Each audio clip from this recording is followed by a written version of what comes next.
Sem Marija Groznik, strokovnjakinja za uporabo standardov GS1 v zdravstvu. Na zdravstvenem področju so standardi GS1 v svetu zelo razširjeni.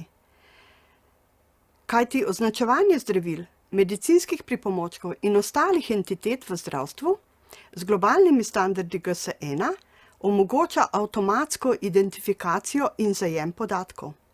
S tem dosežemo mnogo koristi, predvsem pa razbremenimo zdravstveno osebje in pa preprečimo možnost napak.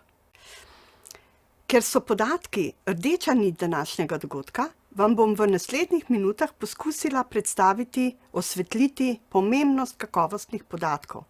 Za prikaz sem izbrala konkreten primer preverjanja avtentičnosti zdravil, izdanih na recept.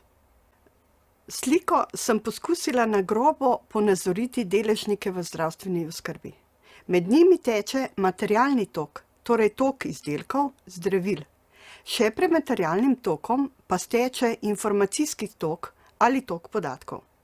Od februarja 2019, skladno z evropsko direktivo, so vsa zdravila izdana na recept na evropski trg poslana z edinstvenimi zaščitnimi elementi, ki so osnova za nadzor in kontrolo čisto vsake posamezne škatlice.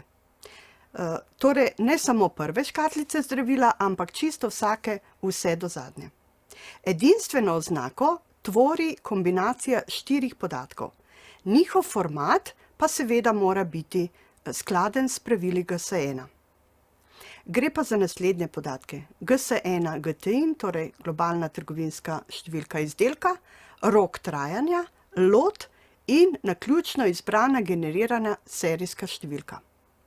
Ti podatki so zapisani v 2D simbologijo črtne kode, predpisan pa je tudi podatkovni nosilec GS1 Data Matrix. Podatki so v črtno kodo zapisani s pomočjo GS1 aplikacijskih identifikatorjev. Torej, omenjeni podatki in GS1 Data Matrix skupaj tvorijo edinstveno oznako, ki zagotavlja popolno sledljivost zdravila skozi celotno verigo zdravstvene oskrbe. Torej, od proizvajalca preko veletrgovca, logistike, lekarn in bolnišnice in na koncu vse tja seveda do nas, uporabnikov, pacientov.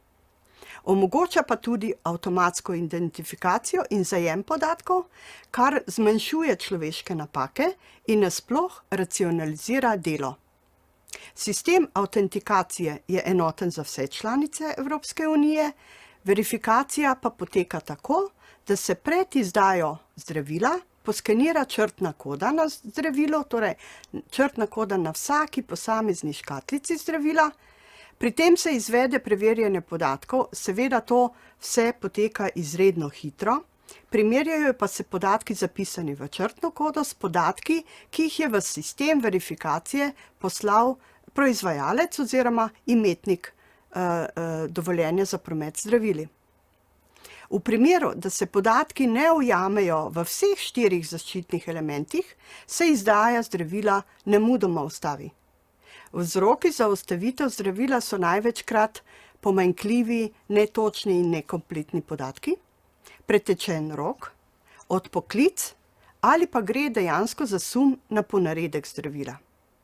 In prav vse te vzroke je potrebno temeljito raziskati. V raziskavo vzrokov so vključeni prav vsi v zdravstveni verigi, po sistemu sledljivosti korak naprej, korak nazaj. Ampak ali si predstavljate, koliko ur dodatnega, pogosto nepotrebnega dela je za to potrebno?